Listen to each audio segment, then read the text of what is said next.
Welcome to episode 79 of New Money Talks. Yeah, he's Phenomenal. a natural. He's comfortable in front of the camera because he's doing the shorts, the long form, everything. A lot of shit, bro. Yeah. This is like season 2.2 or some shit right now. Season 2.1, 2.2. We took a long hiatus, but we're back. We did, yeah. But now we're back and better than ever. We got our good friend Saamir Mithwani. Yeah, Got it? Yeah, you got it. Yeah. Perfect. Man, what don't you do? Been in the e-commerce space for 7 years now? A little bit less, like Six? 5 to 6 years. Yeah. 5 to 6. A lot of people lie about that. They're like, yeah, I've been in the e-commerce space for 8 years, and then like the next person they say like, oh, like 10 and a half, and then it just keeps getting longer. Yeah. I'm like probably one of those people, but so you've been in for over half a decade now, done drop shipping, got inventory for brands now, have multiple in-house brands, doing a little bit of coaching, a lot of content.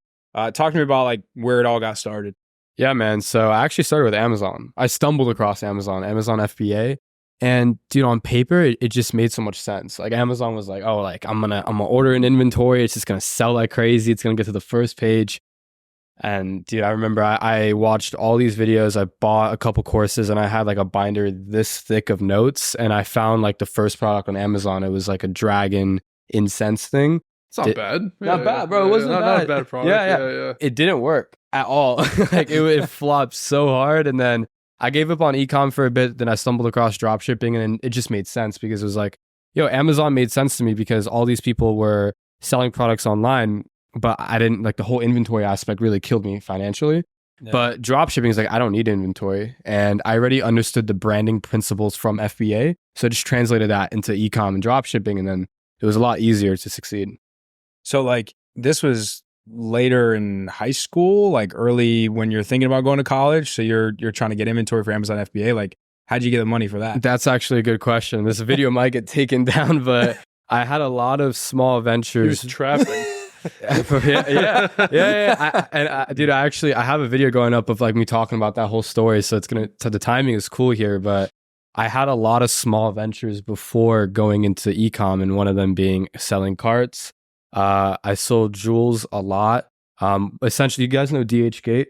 Yeah. Oh yeah. DHgate. Yeah. I love DHgate. Like AliExpress. Yeah, it's AliExpress, but on crack. Like you can buy Glocks on there. It's crazy. God, yeah. Yeah. Like, so I would order. This was like my most successful venture before ecom. Is like I would order gold Rick and Morty jewels, like gold jewels, Rick and Morty ones, different prints. You know what I mean? And I would sell them in high school to college kids, or like actual jewels. I mean, they're dupes, but they work. Like a necklace type of thing. No, jewels. Like jewels. The vase. Yeah, I think like a jewel, like a necklace. No, type of thing. bro. Remember when Joe got like all those? No, we did that too. Like I swear, dude, I had some guy on Alibaba, and he was like, "Oh, we have vapes," and it just said like jewel on it, but like it wouldn't say jewel in the description. Yeah. You order that shit like cheap as hell, and you resell it for like $20 a pack. Yeah. Oh, people bought it. People bought it. Yeah, like mango flavor and stuff like that. You know. Yeah. We would run those up, and then I sold shroom chocolates, a lot of those. He just threw in there your shroom chocolates. Yeah. I was just fully unfiltered. You're good. This is before tabs. Yeah, before tabs. Yeah. Shout out Oliver. Yeah, but I was moving a lot of stuff as a kid. I mean, I think at peak I was doing like, I remember there was 1 month where I literally clocked in like close to 10K profit selling like jewels, just random shit. Yeah, it was all like gray hat, you know, black hat. Yeah, it was like jewels, shroom chocolates, carts, and those were the three main ones. And then I think that's really where I got a lot of the money from to get into ecom. And I didn't come from like a super poor family. My family was like middle class. Like on Christmas, I would get like gift cards like $250 or something like that, and that money would be then used for ecom. That's sick. Yeah. How much did you spend on that first like round for Amazon FBA? Like how much money do you think you spent? Dude, it's so hard. I'm trying to.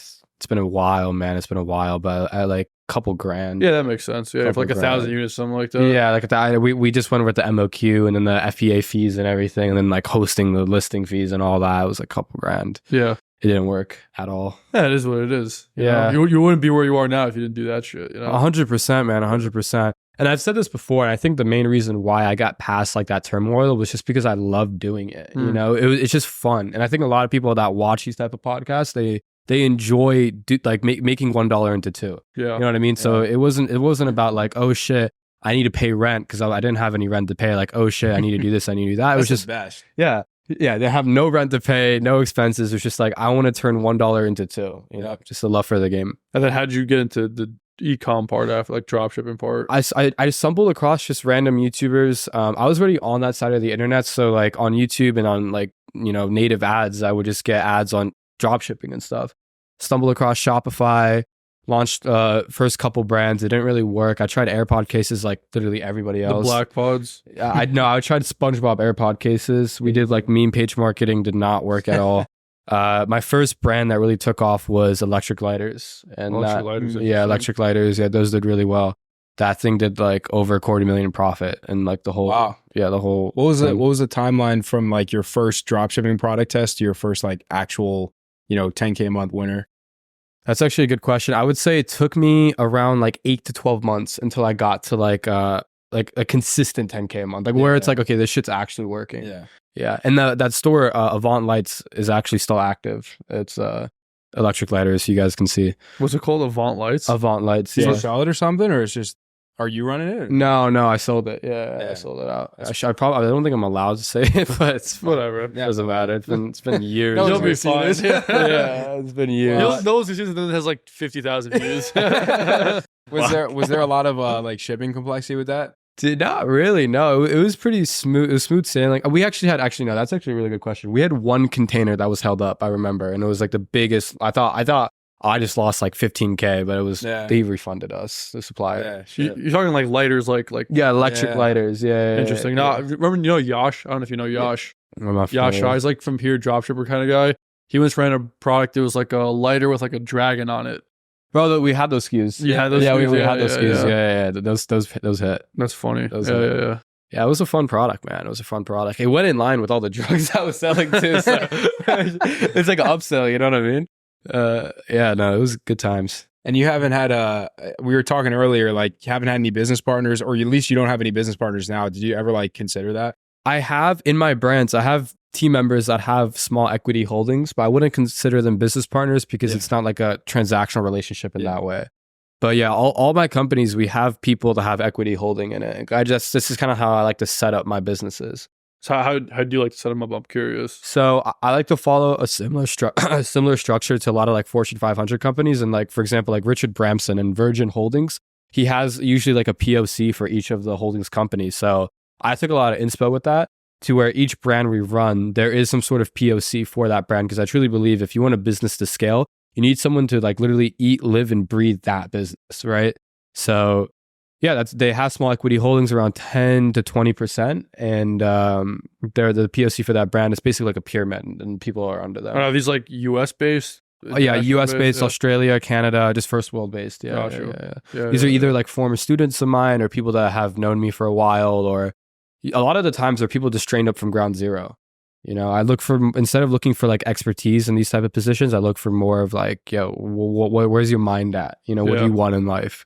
That type of stuff. Operators, It's really good operators, And how many are you managing right now? Like how many different brands do you have? So right now we have 3 brands. We have a 4th one, but it's Doormat, so I'm not really going to get into it. So we have 3 main brands right now and around 35 team members. Oh, nice. Yeah. And what's the team mix look like? I'm curious. So it's a lot of editors, a good amount of the highest and most complex role is the creative strategist. And like anyone who does dropshipping knows what I'm talking about. That creative strategist can really make or break a good brand. So creative strategists are really important. We have in terms of like customer service reps and managers for that. Yep. And then just a shit ton of content creators on retainer and media buyers, obviously. And it's the main thing. I definitely want to dive into the creative part of things because like for my agency, we do creative. For my brands, for clients that we work with, everything is about creative these days. It's like far less about media buying. And like you said, on the creative strategy side, like that's one of the key roles is like now. Mm-hmm. With that, like, are you guys creating a certain amount of like briefs? Is there a certain volume of content you're trying to hit? Like, what's the process behind creative from a high level? That's a really good question. And it's like, I've been asked before, like, how did I get my brands to over $1 million a month? And the sole answer I give every time is just a high output of high quality creatives.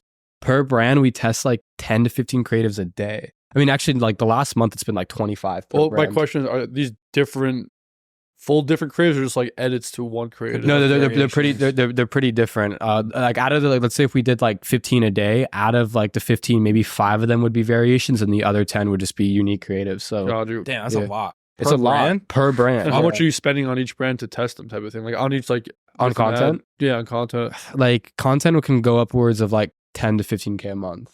For testing. For a brand that is doing over $1 million in revenue, I've seen like 10 to 15K a month on content is ideal. No, I'm saying like ad spend behind those creatives. ad spend behind the new creatives. Like at one gotcha. point you're just like, this doesn't work type of thing. Well, we let it run for like, I look at more of a time day basis. So we'll launch batches of creatives in 5 at $100 budget and we let it run for like 2 days. That makes sense. Yeah, Okay. because like day-to-day fluctuations on Facebook, like, I mean, as you know, it's fucked, bro. It's actually fucked.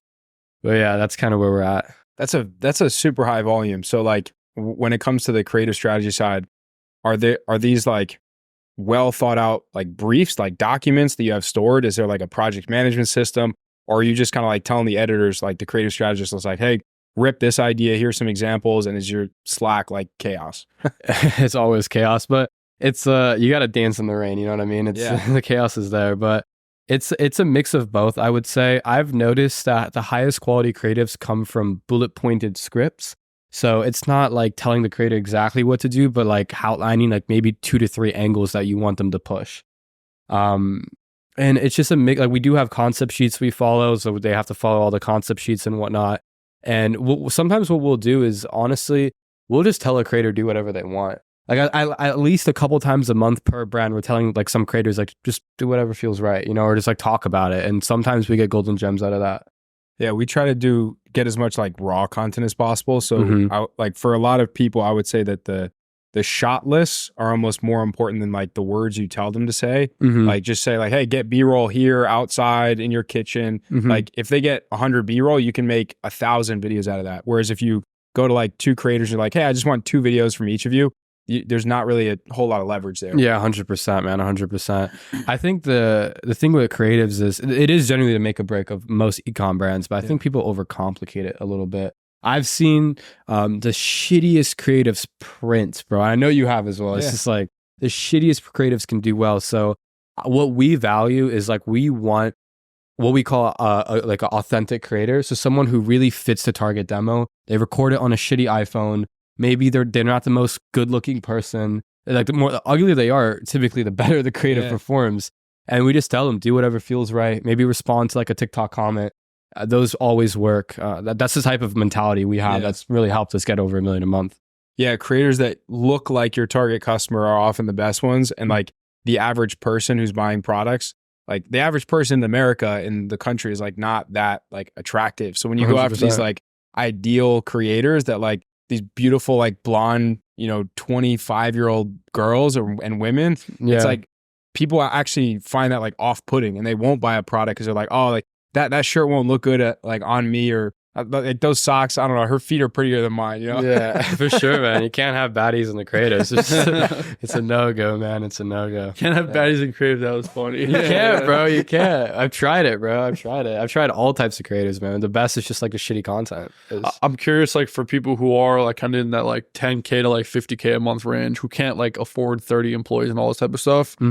What advice would you give to those type of people too? They're in a really good position actually, because you don't need 35 employees. Like I honestly need to like actually fire some people after this, but after this call, yeah, I'm about to just send some messages out. We're like, we don't need a 10-person customer service team. Only 5 if you stay. You can be really lean in ecom, and that's what I love about the business. I truly feel in the beginning, you can handle the media buying yourself, and you can handle the creative strategy yourself. You just really want an editor, and obviously customer service needs to be on someone else. So you need to be delegated. But having a solid editor and you like talking to the editor every day is more than enough. You have a team of like 4 people and do $1 million a month. I'm curious, how much does an editor cost right now? Like how much are you paying for editors? It depends where you get them from. So like I've actually seen Argentina is a great place to hire editors. So if you hire anywhere from South America, you can get someone for like 1 to 2K a month. Which is like nothing. It's worth the investment. 100%, dude. And it's going to increase your creative output. And that's everything. So pretty much you're paying that, but then you're also paying a creator to make the content too. Exactly. And the creators is where it can rack up. Now we have methods to bring that down, which I talk a lot about publicly. It's like,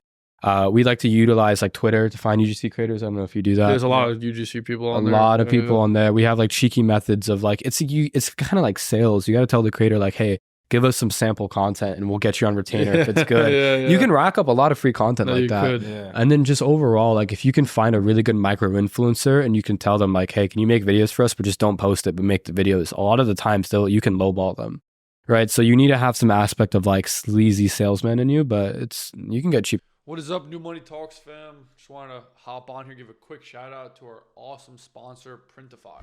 If you're looking for an easy way to start an e-commerce brand, print on demand is the way to go.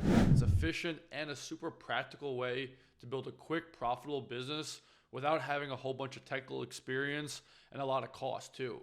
With Printify's on-demand services, you can sell just about any type of merchandise with your own custom designs with just a few clicks of a button. It's perfect for artists, influencers, small business owners, and honestly, anybody who just wants to start a business today, they can with Printify. Check out printify.com today and start building your dream business risk-free. Now back to the podcast. Content. Because I feel like content could get expensive if you don't do these things. Yes, bro. Like $200 video, $500 video, like stupid, $1,000 a video. The ego on these UGC creators sometimes is like, who do you think you are? You know, like their Canva, portfolios, it'll be like $500 for one video, and then they'll agree to like 10 videos for $500 if you know like what you're saying, you negotiate. Exactly. If anybody's watching this podcast and is actively negotiating with the creator, do not pay $500 for a video. You just got to like put yourself in their shoes. Like you don't want to devalue a creator, and like, you want to build good relationships with creators because they're the backbone of your business. But you also like, you need to put yourself in their shoes. Be like, all right, how long is it going to take? In most instances, a good creator, like if they actually know what they're doing, it's going to take maybe an hour to like film the content and then an hour to organize the content and like name the files, like hook 1, hook 2, whatever. So it's like for 2 hours, what is that time really worth? Like $50 an hour is an amazing rate. So that's $100 for, and that could be for one video. It could also be for the amount of raw content that you can use for 30, 40 videos. So you just have to get creative with that. 100%. I like what you said too. The creators are like the backbone of an e-commerce brand. And I've seen too, like, especially if you can get creators working on affiliate, that's like a money. Are you on TikTok Shop?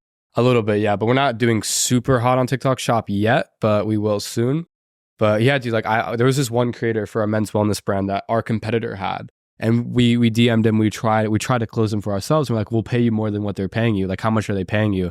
He's like, well, right now I'm getting $30K a month from this brand. He's getting paid out $30K a month. And we're like, yeah, we can't. Tell me the name of that brand. I didn't even know the name of that brand after. Yeah. We'll talk about it. I'll show you the brand. I'll show you the brand. Yeah.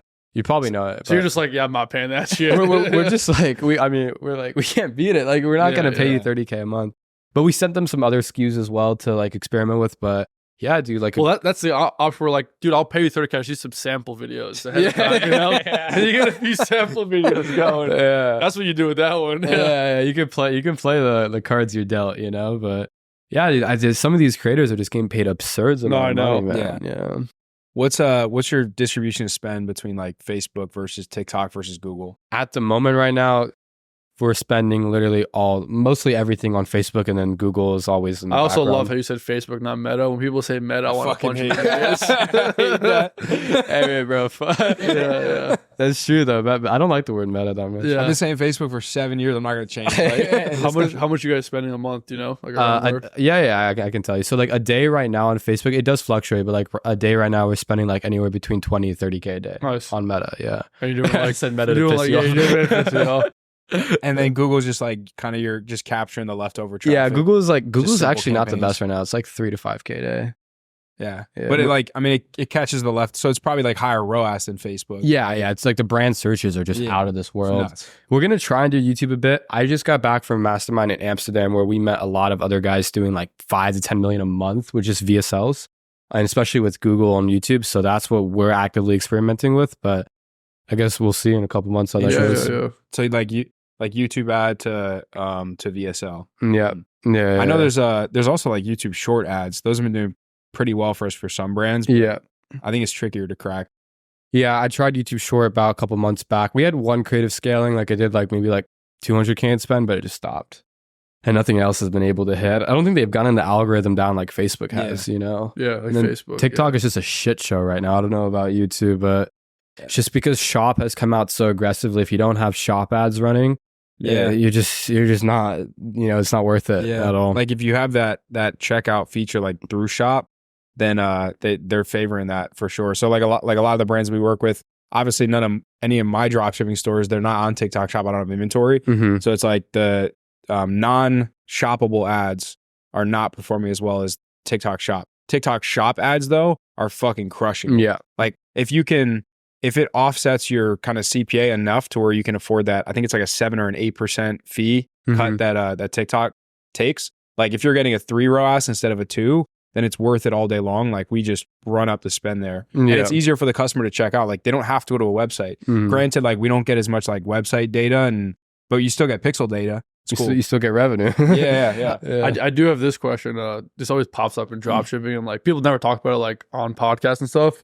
How is like ad account bans, business manager bans, like payment processor shits, is that still big happening right now? Like do you deal with that a lot?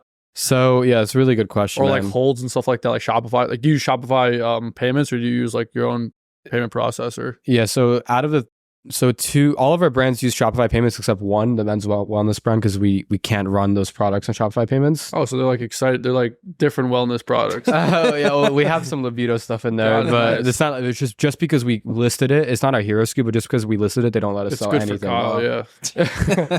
Anyways, we'll keep going. Sorry. Yeah, I wish more people talked about like that side of dropshipping. That's where people fail. Yeah. So like literally what happens, like you start running it up for a week or 2 weeks, 3 weeks, a month, and it's just like, fuck. Ad account ban. Account ban, business manager ban. Like, solve it. It's like, talk me through that. Yeah, it's actually one of the reasons why I started my personal brand is because like no one actually talks about that shit. And it's like you have all this fun information out there, like use PP ads and shit. 24-hour challenge. Yeah, 24-hour challenge. What the hell is PPS? What's PPS? PP ads, it's like software. PP ads? Yeah, PP ads. What the fuck is that? It's like Facebook Ad Spy. It's like Ad Spy for TikTok. Yeah, it's like the most popular one.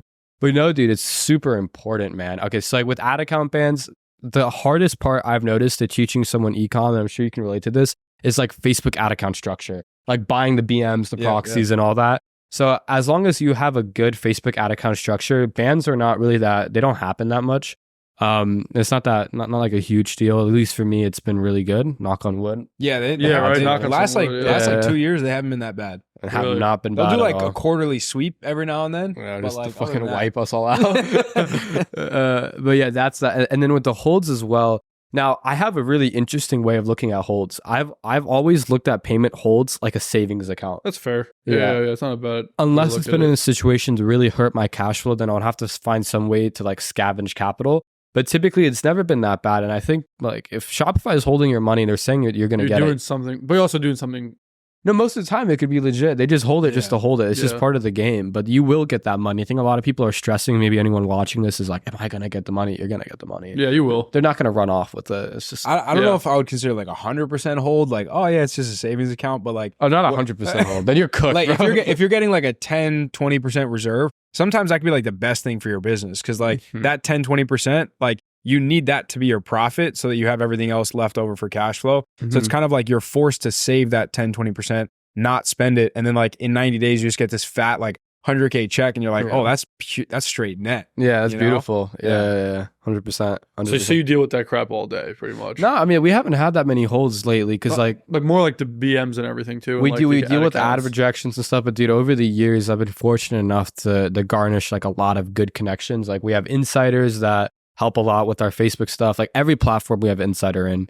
We have really good teams, like Facebook teams and whatnot. So it's been pretty smooth with that. That's good. Yeah. But it took a while to get there. I know in the beginning, that's always like everyone's like dropshipping doesn't work because like my ad account went down, or like Shopify holding money. But like once you get past that, you know, like all the tricks and the 100% bullshit. It's like the least of your worries. Yeah, I just wish more other like gurus would be more honest about that stuff because they really don't talk about at Facebook ad account bans or payment holds. No bullshit. Like I haven't dropshipped in a very long time. I haven't even honestly ran an e-commerce store in a very long time. But like that was always honestly, that's the reason why I started a 3PL. One of the reasons was because it just pissed me off. You'd wake up, you'd have no control, and you'd be like, shit, dude, my whole business is done today because of some bullshit I don't even have control over. You know what I mean? Yeah. So that low-key stopped me at a point, like whatever, like whatever, But I know for like super young guys, like you're 18, 19, 20 years old, you try for a month, something happens, you're like, this doesn't work, and you don't know what to do after that, you know? Yeah, it's just part of the business, man. It's like it's what we deal with. It's like the equivalent of like running a brick and mortar shop, and someone just walks in and just shoots your cashier and robs you. Literally robs you. No, 100%. Yeah, it's just part of it.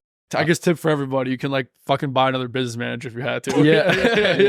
Yeah. Just hop in some like Discords, you know. Yeah, a few Discords. Ask a few You questions. can have a new Facebook account soon too if you like. Yeah, but like, you know, it's not, the opportunity cost is not that bad too. It's like, for example, let's say your BM goes down. To buy a new verified BM, it costs like $300 around there. And that, like, from our BMs, they've been active for like years. Like when we paid $300 for them, and we've spent millions on them. For sure. You know, so like the investment there, the ROI is like, you know, 1000x, however you want to look 100%. at it.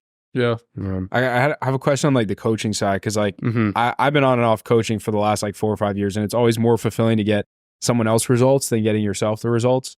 But I found myself like 6-7 months ago getting back into it, where I was working with way more like D2C brands than like dropshipping brands. So a lot of inventory, higher level systems and processes, and then trying to simplify that down into, all right, now we got to get back in the dirt, like product research, like BM infrastructures, like getting really scrappy with like, you know, not high-end video editing and creative strategy and all this stuff, but just finding a good editor and just like ripping content, clipping it up, stuff like that. So like, do you ever find that challenging where you're kind of like, you're at a higher altitude and you're trying to teach someone who's like down here, and you're trying to like meet somewhere in the middle? Because sometimes I find that challenging, where I'm like, I'm repeating myself a few times, or I'm like trying to explain something, and I'm like, you know, I got to get back like on the ground in order to really explain this in a way that they'll understand it. 100%, dude. And I think the benefit for us is like, we actually made money with Ecom. You know, I can't stress that enough. So I can definitely relate to a lot of the problems people have. I think the best feeling I've had with coaching though is when and this is going to sound so weird, but it's like when I tell someone to do something and then they do it.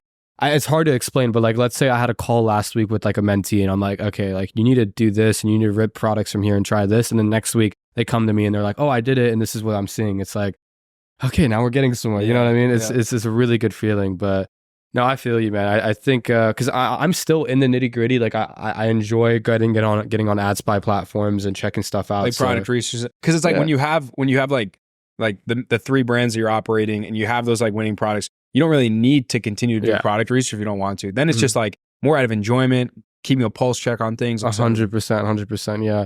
And a lot of the people that crush it, like mentees and stuff, we kind of make them coaches as well, because they're in the trenches too. You know what I mean? So that's kind of something that we've experimented with recently. And actually, like for the coaching program I have like the person the head of coach is actually an ex-student of mine. And, you know, we ran up hundreds of thousands of dollars together, and then we stopped working for a bit, but he's done like millions in revenue. You know what I mean? He's crushed it. So it's like, we do our best to keep our hands on the market. Yeah. And you learn so quickly from teaching others. Cause it's like, if you have one store, let's say I have a store that's doing 100K a month. It's like, cool. How am I going to get to 200K a month? I'm going to teach 10 people how to get to 100K a month again. And I'm going to learn like 5 new things from each person that I teach in different industries, on different ad platforms, like with different strategies. Your testing output is 10 times what it is with your own brand. 100%. So like a lot of people are like, oh, like why would you coach for like a couple grand a month, like per person? And it's like, well, because if my store is doing 100K a month, it's not the 5 grand that I make this month from this one student. It's that I can take that information out, put it into the business that's making me 100K a month, and have it make me 200K a month. Yeah. Now that one student's worth 100 grand a month. Yeah. You know what I'm saying? 100%. Yeah. The extraction there is huge. It's definitely huge. Yeah. On a side note, sorry, I just saw this. You're looking like Alex Hormozy with the fucking wife beater over there. But I saw you have the nude brand. They're huge. So I watched a YouTube. I will send it to you. I watched a YouTube video on them with Jordan Walsh. He interviewed them. He interviewed them, but I think there was another one too. They do like 30 million a year or something. Yeah. Two Italian kids. I think they're Italian or like French or something. I think Spain. Spain. You're right. Because when I was in funny story, when I was in Madrid 2 years ago, I went to their first ever pop-up shop. Like they had a physical store 2 years ago. They were probably doing like 5. I think they have like 8 or 9 stores now too. Yeah, like a lot in different countries. But I saw the storefront and I was like, yo, that's dope. Like I walked in, checked it out. Like I took a bunch of Instagram pictures and like not like like stories and stuff, not to like put on my feed. And I was like, this is really cool. Like I fuck with this a lot. I looked them up online. They had like 10 products, like a couple t-shirts, like shirts like these. And now 2 years later, they're doing $30 million. There's another big. Well, it also kind of points me to the question to you. Like, are you trying to build these like brands, like actually long-term brands, or is it more just like 8 months, 10 months, 12 months, make a bunch of revenue, cash flow, which is all good. Like you can make whatever $500,000 net type of thing, $1 million net, but like what's kind of the goal behind it? Hey, New Money Talks fam, just want to give a quick shout out to our sponsors over at portlist.com. If you are tired of waiting months for inventory restocking, low quality packaging, or high markups with other solutions, you have to give Portlist a try. Portlist has 6-day shipping directly from China to over 55 countries, helps you save money and boost cash flow by cutting unnecessary upcharges and fees. And they provide local tracking carriers like USPS and Canada Post, which means no more non-branded Chinese letter packaging that creates distrust with you and your customers. So if you want to break through these logistic barriers, go Portlist today and save money, increase your customer satisfaction, and reduce the headaches that you're probably currently experiencing with your 3PL shipping partner or sourcing agent. If you want to check out Portlist, you can get 20% off your pick and pack fees for the first 3 months by visiting the link in the description of this video. Now let's get back into the podcast. So the thing is, like, I could have a brand that does like 30 mil a year and like no one will know about it. And the reason why I'm saying that is like, for example, with fashion like Nude, for sure, it's all brand awareness, right? 100%. But like with the dialed in e-commerce brands selling like red light therapy products, for example, you can have like a really good creative system, decent organic to paid ratio, and do like 30 mil a year, and really relatively like no one will know the brand. Which is You want everyone to know your brand? No, No. not going down that. Yeah, but yeah, it's just kind of like I'm looking at more of a revenue mark. So like at least like 2 to 3 million a month, and then those are like across all your brands. Yeah, and then probably exit in like a roll up or something. Nice. Yeah. Dude, the first thing that I do with some of the students that I work with is I just show them, like I grab like 3 brands that are doing like over 100K a day. So like, what was that, like 3 million a month? You're showing them Rise for sure. No. Rise spends like $1 million a day, you know? Who? Rise. Dude, Rise make like 20, 30 million a month. Yeah. They spend $1 million a day on ads. I have their ad account. But so I'll show them like 3 brands that they've never heard of, that I barely even know, that are doing like 100K a day. And I'm just like, have you ever heard of this brand? I'm like, guess how much they're making? They'd be like, oh, maybe $1,000 a day, 5,000. I'm like, they're making $100,000 a day. You've never heard of them. You have no idea like how long they've been in business, etc. And I'm like, and then they're just like, oh shit. And it's just a mental shift. 100%. That's all you need to see is like one, 2, 3 companies that have like simple landing page, you know, that are running maybe like 100 active ads, or like 50 to 100 active ads, and they're doing like 100 grand a day, and they're just like, what the fuck? And I'm like, yeah, like I've done 100K days, and I didn't know what the fuck I was doing the first time I had 100K day. Like there's so many brands that people have no idea are just crushing it, and that are like super low key, but a lot of them are worth nothing. You can't sell them for anything. I mean, I think you can get a decent multiple on it, just depending on the profit. Like if you get like a 2x on a brand that does 100K a day, let's say they do on like the low end, let's say they do like 200K a month, 2.4 mil a year, 2x multiple, they can sell for like 5 mil. Yeah. That's just like simple. Is this dropshipping or like a brand with inventory? That's a dropshipping. Like I know people who've sold brands for millions dropshipping. No, that's fair. Yeah, I have too. Obviously, it won't be that good. Yeah, it's just like, it's less just because the assets are all like digital. It's like if your Facebook account gets banned, your value just went down $2 million overnight. Yeah, like, 100%. Crazy. 100%. So like, what else do you do? I know you were traveling a lot too.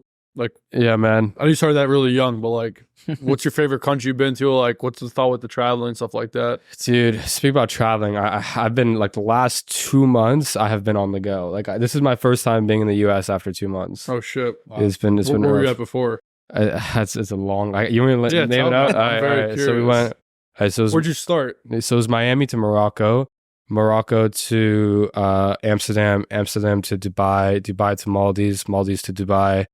Then Dubai to south of France, like Dubai to Cannes, then Cannes to Saint-Tropez, then Saint-Tropez to Paris, then Paris to London, then London to Amsterdam, and then Amsterdam to New York, and then New York to Miami. And this was in the span of a month. And you're just like, so it's like 2 days. I've lived like 10 lives in this last month, bro. That's nuts. It's What's the reason for the travel? Just because you want to travel type of thing? Initially, it was a mix of like, I had to meet some people. First, it was a mix of work and pleasure. right? Initially I traveled out to Morocco to meet my ex now. And then You met your ex. yeah, Oh, no, that's it was why- my girlfriend at the time, ex now. Oh, gotcha. Yeah. That was a month ago. Yeah, that was a month ago. So you went there to meet her, or like you went with her there? No, I went there to see her, and then we went to Dubai, then Maldives, and after that I broke up with her. Then I went to On the trip, you broke up with her. yeah, dude. This trip has been wild. I'd bro. love. You want to talk about why? I want to hear this. You actually want to know why? Yeah, fuck it, why alright, not? bet. I'm very Alright, curious. bet. Let's run it. No, Yeah. I'm passionate about this shit. Dude, she was just asking for too much. I made a mistake when I first met this girl. I spoiled her way too much. So like within like 3 to 4 months of knowing her, and I'll make this brief because I know it's a business Who gives podcast. a Nah, shit? This is dude, more. you're People are good. gonna love this Yeah. speech. Go, Yeah, go. so within 3 to 5 months of knowing this girl, I had already taken. Even Boju likes this one. He's laughing over there. Sorry, keep going. All right, so within 3 to 5 months of knowing this girl, I met her in Bali. I've had already taken her to like 5 different countries. I've bought her bags, Cartier. I went head over heels. Why?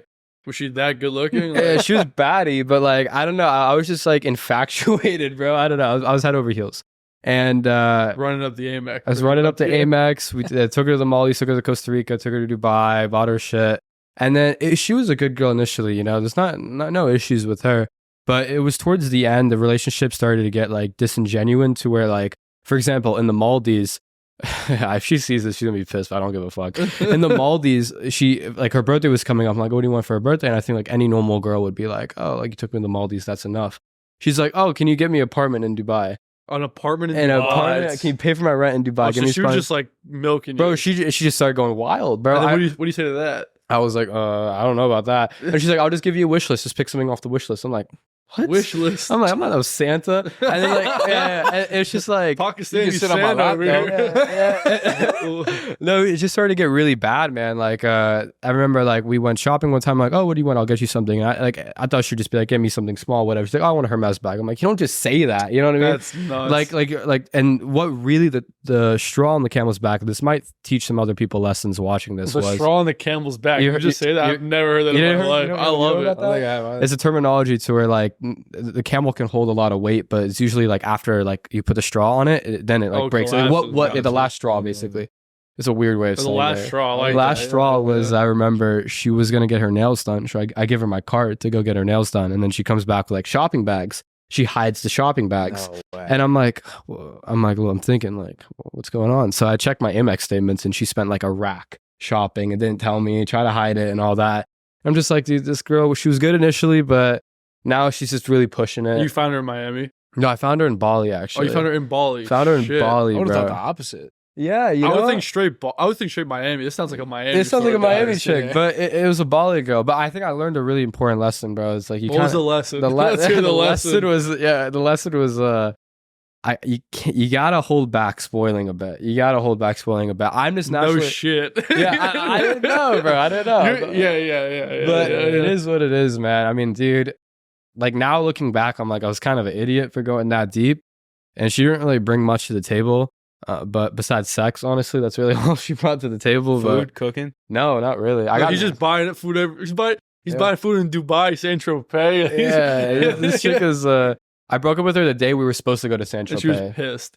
Yeah, she was really sad. Her mom texted me paragraphs. texted If you she watches too. it, she's gonna be pissed. But her mom texted me paragraphs, and I told the mom, I'm like, look, like your daughter was asking me for like apartments and like Hermes bags, and like I don't know. To me, it's like you're not supposed to ask a guy directly for something. Even gold diggers How know long that. have you been dating this girl? I was It was like 3-4 months. You And- shouldn't ask someone that after 3-4 years. yeah, Like, yeah, yeah, in nah. 3-4 months, you don't ask like you know, apartments. Like bro. Even gold diggers don't ask that much. You know what I mean? Like That's a gold digger crazy. is not gonna ask you for apartment in Dubai. So I was just like, no, She this was like is- a silver digger. yeah, no, she was a diamond. no, she was digger.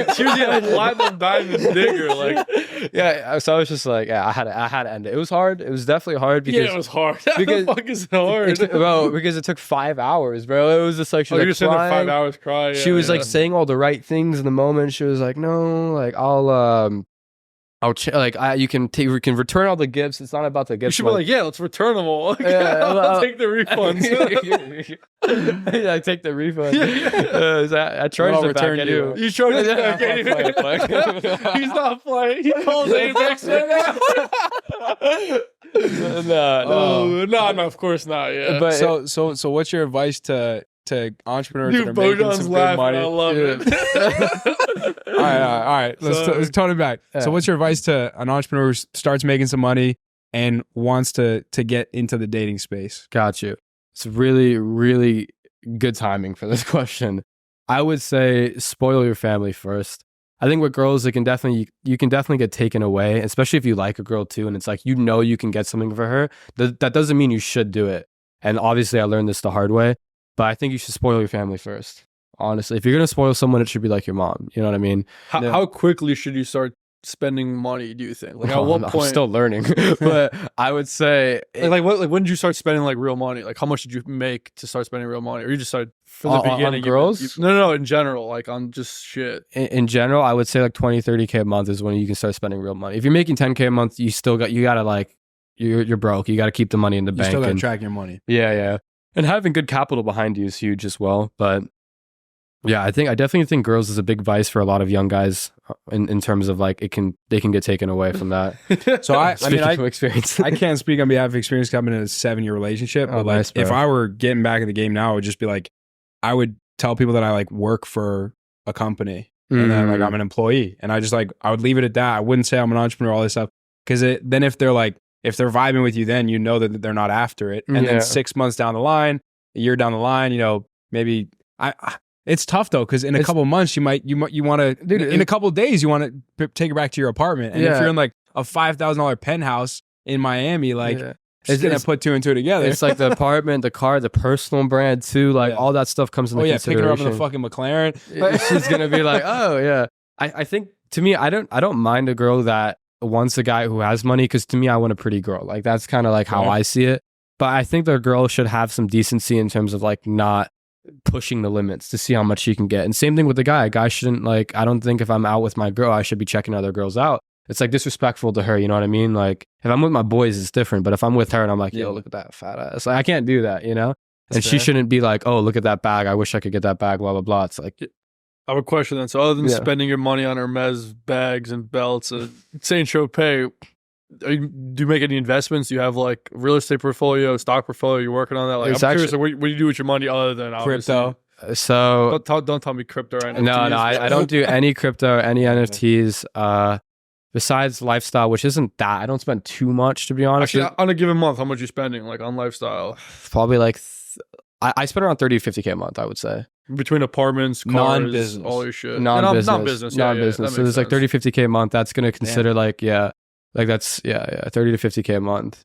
I spent a lot on like charity, actually. I went public with this a couple weeks ago. Like for the last 3 years, I've been like building schools around the world. So that's actually like around 5 to 10K a month I spend on that. To me, that's like my, like no one can tell me shit. I build schools. That's like that's where my ego comes from. Really, it's not the nice car, it's not the nice watch. It's like the charity. But besides that, it's just a matter of like nice car, buying stuff here and there. It's just like traveling too, bro. Like traveling definitely racks up. That's where it racks up. Yeah, every day you're in a different country. It's I'm taking a chill pill now, though. I actually am. I'm going back to Miami for a bit. I'm gonna just kind of relax a little bit. Have you made any investments other than this stuff, like stocks and stuff, shit like that? Or not really. No, I haven't been more. We got to get you on something, man. Get some Ecom or something. Something going, dude. You can't just be blowing the money. No, I should actually. I guess I've never really I used to do crypto. I had a crypto project for a bit. Fuck the crypto, man. Yeah, I need like SPY, QQQ, like 10 grand a month. Like 10 grand a month. Yeah, no, fuck a 401k. No, but you don't need any of that. But No, I feel you. I think like basic things. No, I think this year, towards the end of this year, next year, I'll get more into that. But right now, it's a matter of just focusing. My time just goes really into the ecom brand. So like when it comes to like other investments, I just kind of shy away from it. You don't need any time, dude. It's like you make an account, direct deposit, 10 grand. Auto recurring, 10K a month, done. SPY every month, 10 grand. Shit, we gotta talk about that at dinner. That's like, and you won't regret it. Like you won't regret it in like 3 years. You won't, like it's not even. People say like short term. It's like, think about it. If you put 10K, if you have the 10K to put every month, you have 120K at the end of the year that you won't even think about. You're like, oh shit, I got 120K now. Great. And odds are it'll be like 130 something. Like 130. Yeah. By the 30 year, you have like $500,000 in there, and you'll come back and be like, damn, John, like That was smart. That was smart. Fuck it. Instead of just letting it sit in the bank, especially. Yeah. Or worst of all, having access to being able to spend it on dumb shit. So I'll tell you the worst thing. The worst thing in the world is having money sit in the bank. If you have money sitting in the bank, there's a thing called sweep accounts. I don't know if you've heard of sweep accounts before. I haven't. No. Pretty much like depending on what bank you're at and like the amount of like type of bank account you do have, what banks do is they'll take the money from the account at night, put it into like a money market fund, and then during the day, put it like in the morning, put it back in the account. Mm-hmm. So every day you can pretty much be getting like 4 or 5% of the money every single day. Because like who the hell wants to be sitting on cash in an account? It's just losing money. Like high yield savings or no, it's called a sweep account. Like at Chase that you could do. I'm gonna look into that. I'm gonna look into that. What's up, New Money Talks fam? If you run ads for your e-commerce business and you haven't heard of adcopy.ai, you are absolutely missing out. Adcopy.ai focuses on generating new variations of ad copy for your business based on the best performing copy in your ad account, based on millions of data points in order to improve the quality of your ads, make more money, and reduce the cost that it takes to launch new ads. Now, outside of the ad copy, it also helps you streamline the launching and publishing of new ad creatives to new campaigns or to existing campaigns with just a few clicks of a button. So whether you want to launch completely new ads with new copy or you want to use existing copy to spin off new variations that you can go ahead and split test in your account, you definitely want to check out AdCopy.ai. Now, on top of all of that, they're coming out with some incredible features that are going to help you be able to passively automate the optimization decisions that take place within your ad account to improve your advertising tracking, to give you the opportunity to fire your media buyers and cut costs that you would naturally have when it comes to paying a team member to manage your ads, because they're helping streamline the entire media buying process on Facebook for your direct consumer e-commerce brand or any other business for that matter that you run Facebook ads for. So again, I can't stress it enough. If you're running ads and you're not using adcopy.ai, you are going to get left in the dust. So if you want to go ahead and check them out, you can use the link in the description of this video. And other than that, let's get back into the podcast. I'll tell you about it. But like, pretty much don't have fucking cash. It's like, it's stupid to be honest. Yeah. I mean, like for ecom, I think having good cash in the bank is important because of like, I mean, we're spending, like I said earlier, like 20, 30K business. on ads. Yes, but you like, it's like what I do for a lot of things is like spending a lot of money every single day, month, whatever the hell it is. Look, I know the number I need for cash flow. You see what I'm saying? Yeah. Once you're past that number, that money should not be in that bank account. Yeah. And then the money that is in the bank account at that cash flow number should be at some type of APR, making some type of APY, making some type of money, high interest. Yeah. Something. Because like, think about it. You have $500,000 in a bank account at 5%. That's like $2,500 a month for free doing nothing. Yeah. All you have to do is like turn one button on and like you're making $3,000 extra. You know what I mean? So it's like, well, if you have you probably have $1 million in accounts. You know what I mean? Mm-hmm, So 5% is $5,000 every single month. That's like your car payment. You know what I mean? Like think about what it is. You know what I mean? Yeah, that's sick, man. All right, now we're gonna chat about dinner. I'm always like thinking about that type of shit because like people are just like, oh, like they see money go in, money go out, but it's like, at the end of the day, it's the money that's like left over, not the money that goes in and goes out. It's like you're leaving it on the table. You're leaving it on the table, like you're losing money because like inflation is a real thing, it's not a fake thing. Like it is what it is. It's also a big like psychological thing. Like if you keep a ton of cash in the bank, like you feel like you have money. You're like, oh, like I could spend this. I don't have to track that. If you just put that excess somewhere you can't touch it, but that's making you money, then you're like, oh, like I gotta work a little harder now, like build that nest literally another like piece of game. Like when I have like a big amount of cash in a bank account, I go buy a building. Like I go buy like a multifamily building because like now I think I have no money. It's all on that property. But what did I just do? Like that money's now in bricks. It's working for you now. Number one, working for you, tax benefits, appreciation, etc. But also like you don't think in your brain, oh shit, I have $500,000 cash that like I can go buy this girl a Birkin bag. You know what I mean? Like fuck that. Like it's a psychological thing. And then you're like, oh shit, I don't have any money. Let me go make more. Like it makes you like fucking want to go faster. You know? Like literally the biggest psychological thing you could do in business is zero out a bank account that you need. The next day you'll be like, shit, how do I get like money? I need money in here. You see what I'm saying? Back in the trenches. I have this other hack that I'm gonna try. I'm going to Greece on Saturday, but before I leave for Greece, I'm gonna try this. If you cancel all your credit cards Yeah. pretty much all the unnecessary expenses that you don't even know you're spending. Like your subscription. You can't even spend because like the cards aren't working anymore. Yeah, that's actually Like smart. we have like 5-6 credit cards. I'm just going to cancel all of them and just have the one that like I know we have. And everyone's like, oh, the card's not working. We're like, oh yeah, no shit, it's not working because you don't need this. You see what I'm saying? Yeah. Next thing you know, you're saving like $500 here, $1,000 here, $5,000 here. Next thing you know, it's $20,000 a month, $30,000 a month. Yeah. Yeah. I just saved you all your expenses for next month. You know Yeah. what I'm I saying? actually I did that. Like little life 2 hacks years like ago. that, but like not even life, just like business hacks. Like I'm sure there's employees at your companies that are spending money on subscriptions. You don't even know. 100%. There's so many transactions going on your credit card. You don't even know what the hell's going on. Yeah. If you cancel them all, you're welcome. You know what I mean? 100%. Yeah. Yeah. About that. The CFO of Avi posted that on Twitter, and I saw that, and I tried it. Yeah. I did that like 2 years ago. Smaller scale, but I was probably spending like $4,000 a month on shit I didn't need. Yeah, that's what I'm saying. Like, So it adds up. No, definitely adds up. $4,000 a month, $50,000 a year. You know, that's like that's your Birkin bag for your ex girlfriend. Definitely not buying that no more. You read any books? No. Why? Dude, you know, He like didn't graduate high school. That's why. He doesn't know how to read. I'm extremely dyslexic. Yeah? Yeah, I'm really dyslexic. But it's not an You do excuse. audiobooks? No, it's not an excuse. I'm just saying for jokes. But I read a couple books back in the day, like Rich Dad Poor Dad, Think and Grow Rich. The Power to Subconscious Mind was a really good one. 48 Laws of Power, like the basic lineup. Yeah. But actively, I'm not reading any books. I just find my day-to-day to be really busy.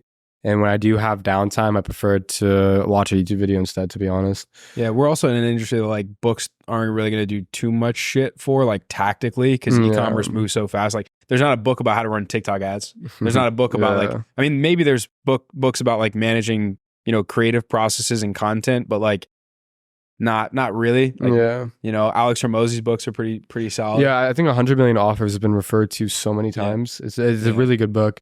I just think overall the best places that I've at least found information is going to be at events or networking or just doing it on your own. There's been countless times where I've like read something in a book and I know like, okay, this is how it should be done, but I still don't do it because I haven't internalized it emotionally. You know what I mean? That's the thing. I think with books, just so much information, you're not gonna internalize everything. You know what I mean? OS, the entrepreneur operating system, like Traction and stuff. It's legit. Mm-hmm. I'm plowing through like one of their second books and it's so fucking good. The problem is it's like, honestly for you, it'd probably be really good, the Traction books, because it's good for probably companies between like 10 and like 30 employees, just about like culture and like company scorecards and stuff like that. Like accountability charts, like, or I'm sure you probably have like an org chart at each company where you know who's like managing who and like what that all looks like. But it's I love those, like the EOS, like entrepreneurial systems. What was that book called again? The first one that I would read is called Traction. By like Gino Wickman. And then I'm trying to think of the one there's like a series of like 5.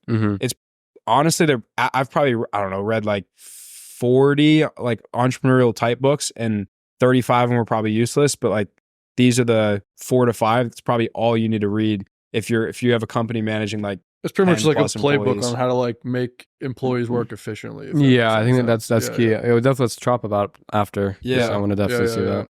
Have you implemented any of those things? In no, your for business? sure. Yeah, like it's all like people, process, and like shit like that. So it's just like the tools are good though. Like the if you tools are actually good, like do you guys have like a scorecard? No, I don't. Like we like really if you should. do, I'd fire so many people. Dude, it makes shit like crystal clear who's doing, like who you need to fire, who you need to keep, like who's in the right seat, who's not. Yeah. Like I just started rolling that out, and I have a pretty small team, and it's been very helpful. Yeah, That's sick, man. I gotta look into that. Definitely gotta look into. But it. also like some of this stuff is like wishy washy, like really kind of like you know like just kind of goes over the head, and at the end of the day, you just need to make sure like, do you have good people doing the right one things? bullshit thing that I thought was bullshit that low key is like not bullshit is like company like what's it called, like principles, like I thought values, it was the stupidest core thing. values. Oh yeah, core values. Yeah. So like I'll tell you one that like is very big at Ship Dudes. It's like being a self-starter. Like low key, since I started saying that word, people are actually self-starter, meaning like you literally like I don't have to give you any direction. It's like you know what your job title is. You got hired for this. You be a self-starter to like solve this problem. Don't come to me. If you do come to me, to me with like the problem, all the solutions, and like tell me what you did to get to that solution. And like literally that word self-starter, like it's like literally the number one word at Ship Dudes. It's like literally if you work here, you got to be a self-starter all the way from like the $15 an hour warehouse worker all the way up to like me in a sense, right? And Jones, like literally, it was weird because I hired like I've actually never done like coaching or anything. I actually hired like an executive coach like 3 months ago. Nice. And that was like the first thing he did. He scaled the company from 3 million to like 90 million ish in like 4 years. And he was like, this is going to be bullshit. You think it's bullshit, but it's not bullshit. Cause like, if we actually sit down and have an hour discussion on this and like pick 2-3 words, you'll start all day thinking about it and like force people to think about it. And like when they start thinking about it, like literally no one comes to me anymore with like stupid questions. It's all just like they know I have to be a self-starter. So like, why am I going to come to them with stupid questions? Self-starter. Like it's even when I hire people now, like I'm like interviewing like sales guys all the time now. I'm like, all right, talk to me like how you're a self-starter. And they're like, well, what does that mean? I'm like, tell me like on a given day, like run me through examples of how you are a self-starter. And if they're like, well, like I need to like know more about the job, like that's all wrong. Yeah. My best sales guys are the ones that like on the first day when I hire them, I'm going through training with them and they're like, all right, when do I start like hopping on calls? Like those are the best ones. Ready to go. Yeah. And like, or I asked them, you want to take this call? It's never like a hesitation, like, oh, you want to take it with me? It's like, no, I got it. Like even if I don't got it, like I'll figure it out. You figure it out, you know? Yeah. You need that even in customer service, right? When you're hiring customer service people, are they messaging like a manager, being like, how do I answer this question? Yeah. Or are they stopping, thinking, kind of like figuring out what the problem is, looking at all the SOPs, seeing all the information, and then like taking a step themselves. And if they screw it up, it's all good. Like people screw up all day. Like I screw up, you screw up, Kyle, everyone screws up. Yeah. It's more of like, are you self-starting, taking an action, taking a step forward, or all day you're just like, yo, like what do I do with this? Like how do I do this? Because if I'm doing your job, why the hell am I paying you to do your job? Like, no, dude. What I started doing is whenever someone comes to me with a question now, I'm just like, what do you think I'm going to tell you? And then they now formulate an answer based on our hundreds of conversations. They formulate an answer in their head on what they think I'm going to say. And I'm like, okay, so like do that. Like, did we need to have this conversation? I like that. So I'm like, next time, just do like in your head, imagine you ask me something and just imagine what my answer would be. Do that first. And like, if you fuck up, I will be 100% forgiving. Like that'll be totally okay. Cause you now like, you saved me the time of having to like work through that problem with you. And now you've just earned like resourcefulness as like a badge of honor, you know, whatever. But smart. Yeah. That's very smart. Another thing I say to people is like, when they ask me a question, I'm like, hey, I'm a 6-year-old.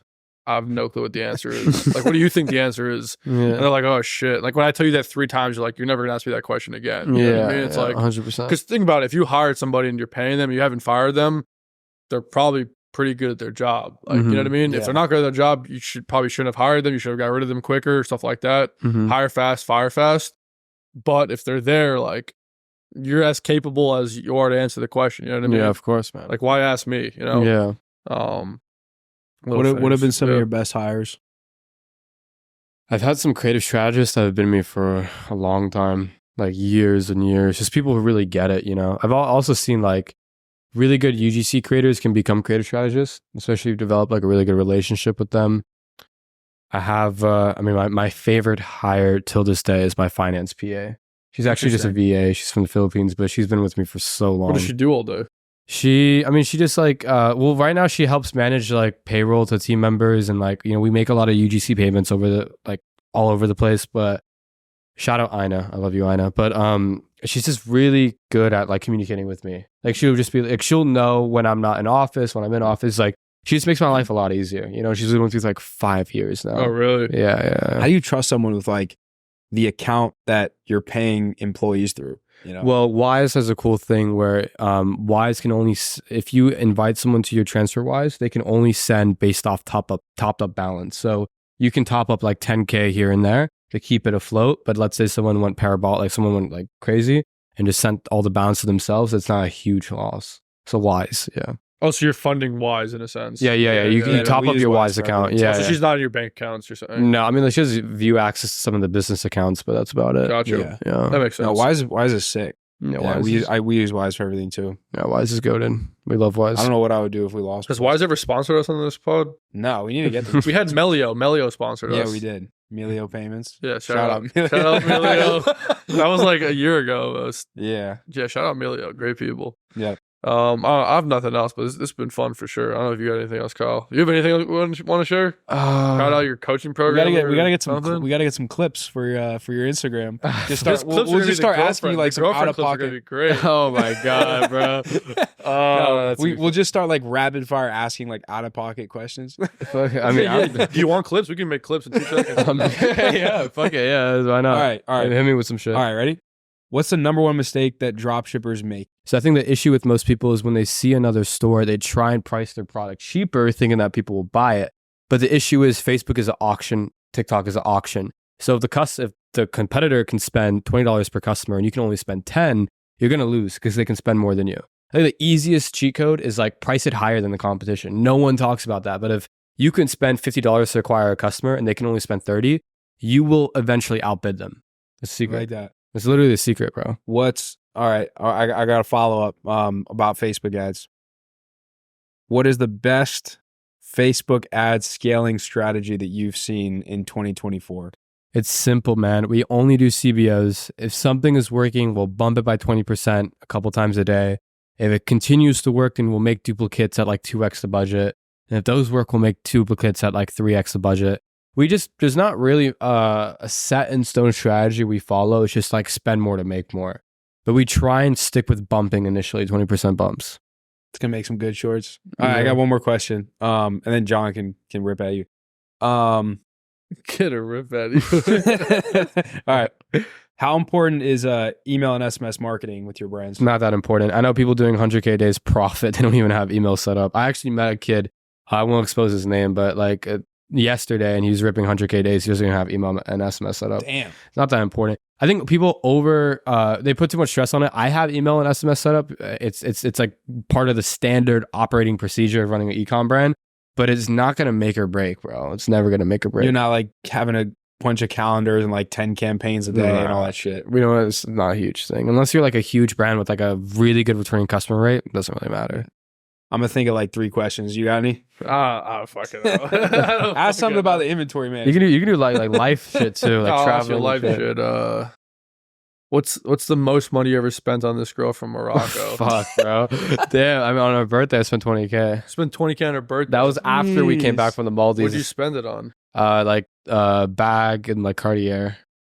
So, just say it to the mic, like on my ex-girlfriend's birthday, I spent 20K. On my ex-girlfriend's birthday, I spent 20K. That's nuts. Good for you. No, not good for me. Yeah. At least you got some like cash back. You know. At least this clip will go viral. I'll sell some coaching. Yeah, and sell make some it back. coaching. Fuck, man. Let's see. I don't know. I'm not good with the viral clips. Kyle, it's all I gotta think. I'm curious on like the credit side of things, because like credit and Amex points and all that shit on the travel side, that's like it's a big thing that attracts like e-commerce business owners, because it's so easy to spend. Not like so easy, but it's pretty easy to spend a lot of money really quickly and like start racking up points. And some people they don't care if their margins are as good because they just like are racking up a ton of points. What's your like credit journey been hand in hand with the e-commerce businesses? So I stick with mostly Amex. Like Amex is like hand to God the best, you know, but Chase is good as well. I know Chase, we started using Chase cards a little bit more recently, but Amex, you got the gold ones, you get the 4x points up until 150. I think the biggest mistake most people make is when they start to rack up points, they buy flights off the Amex portal. And I'm not a travel hacker by any means, but in the last like year and a half, I've only flied business and first class, and I haven't paid full on a flight ever. I haven't paid full price ever. And the reason for that is because we'll take the absurd amount of points we have and we'll transfer it to either Emirates or either American Airlines, and then you get the really good deals there. I heard that was if you transfer to Emirates and stuff like that, you get really good deals. I'm not like a card hacker. I know you guys had a card hacker on here before, right? James. Yeah. I'm not a card hacker by any means, but just by implementing that small thing, I've saved like hundreds of thousands of dollars, you know, and just makes life a lot easier. I do have a question. Yeah. People in dropshipping, obviously, like product is very important. Give me like 2 products that are winners right now. Right now, 2 products I can toss people out there is going to be, oh, fuck, man. All right, this is a good one. Shapewear is always going to be a good product to sell. What is shapewear? Shapewear is, so you have like Fajas as an example. It's like Skims. Skims, like anything like Skims. But the beautiful thing about shapewear is it's a proven to work product. Now we're in the summertime right now. People could sell swimwear shapewear. There's like swimsuits that like snatch you basically. So that's a winner. Like anyone can launch that. Another really good winner I would say are, and this is a really specific one, and you probably know, it's the anxiety necklaces, the ones that you breathe in. So there's a brand called Komodo or something like that, some shit like that. And it's like basically necklaces. If you look up anxiety necklace on AliExpress, you'll see it. And it's like a necklace, and it's basically like you kind of breathe in it, and it's like a fake vape or whatever. Like you can market it like that as well, and it helps with your anxiety. And I've always said this, any product that sells a shortcut is going to be a winning product. So like shapewear not only has that wow factor. And sell it to women. Like yeah. High AOV. The whole high AOV. It has a wow factor of like, yo, I don't need to go to the gym. I'm snatched now. And it has a problem solving factor. Like you don't need to go to the gym. It's prints, bro. Those are the products that scale the hardest. There's a brand, Hey Shape. They do 10 million a month. They're dropshipping. Oh yeah. Dude, I can't say too much, but I've like seen the back ends of the. I've seen it. I think we all have, bro. Yeah, dude. It's wild, nuts. man. It's wild. I was actually talking to a student today, and I was like, it's not that I came to a realization, like I've known it for a while. I've preached about it, but I think I articulated it in a way that I haven't in a while. And it was like a product that can be marketed in multiple ways is a really good product. Like where there's multiple marketing angles. So like if you can have a really cool product that like, maybe definitely the problem solvers there's a lot of different angles that you can go about it. But like, for example, the shapewear, there's so many different ways you can market that. You could say, look better for the summer. You could say, feel more confident in your own skin. You could say, increase your authority in the workplace because there's studies that say the way that you look correlates to the amount of money you make, the likelihood of getting a promotion, like the way that your employees or like your coworkers like treat you. So there's like 10 different angles. There's like 30 different sub angles that you can go after. Yeah. And the more marketing angles that there are around a product, or the more ways that it can solve a specific problem, the more creatives that you can make. 100%. And the more creatives you can make and test, the more likely you are to find one that scales to 6-7 figures. Yeah, I've always said like you don't have winning products, you have winning creatives and angles. Yep. I love it. That's a good place to end that, right? Yeah. That's a killer. That's a killer line. I appreciate you. Shout out what the hell you want to shout out. I don't know, just like links or some shit. No, just my IG. Follow the IG. That's all it is. Yeah, we'll put the description for sure. Awesome. What is your IG? Are you active on YouTube? Saamir IR. It's my name. It's IR at the end. Yeah, active on YouTube. YouTube is going steady right now. We have like 10-ish K subs. So hell yeah. Yeah, my YouTube, we got free guides on there, like big guide videos as well, like two hour long videos. It's like the whole business model broken down. So yeah. I got one more question. Hit me. What's the daily routine looking like? It's not anything crazy, bro. I don't really wake up too early. I'm more of a nocturnal being, so I stay up really late. But I'll wake up probably around like 10, 11 a.m. I won't eat breakfast. I'll probably eat lunch and dinner. And then I'll just work all day and just work out in between. So this is really mundane and boring. That's not when I'm traveling. When I'm traveling, it's obviously like bouncing between countries, et cetera, et cetera. And what's like the 10-year goal? 10-year goal is just be on, I don't even know, Makes man. you think. Makes me think, bro. I just want to be on a mountain somewhere. That's all I know. I'll be on a mountain. Like somewhere. Colorado or something? Say less. Nah, like Taiwan. Interesting. Yeah, just like shave my head, shave my beard, just be on a mountain. Yeah, like a monk. That's just some crazy shit. Just like get all my assets, everything sold, all the money, just do it to charity or whatever, and just sit there and meditate. You know, that's gonna be a clip right there. All right. Well, thank you guys for having me, bro. Yeah, thank you for coming on. 100%. It was very last minute. Yeah. On It's our been end, pleasure. make sure you like, comment, subscribe. Like, comment, 100%. subscribe. Comment New Money Talks on like one of his posts, or tag us in one of his posts. Yeah, let's do it, bro. Who's the got some good sponsors on this one for sure. I don't know who the sponsor is, but He always puts me on the spot. shout out. The sponsors will have appeared throughout the episode. The logos will have appeared at the bottom There's one of with the a screen. P, no PR. That's the one. That one's on this one, right? Dude, I you think can't put me on the spot like that. I think Printify is one of the sponsors here, but I'm not sure. I don't know. Printify. One of them is. Shout out to you. Thank you for doing this. The links in the description. If you're not, in all seriousness though, like we only take on sponsors that we've either worked with personally or that we can vouch for, that we recommend. So definitely check all the links in the description out. Yeah. Awesome. Appreciate you guys. We'll catch you in the next one. Peace out, guys.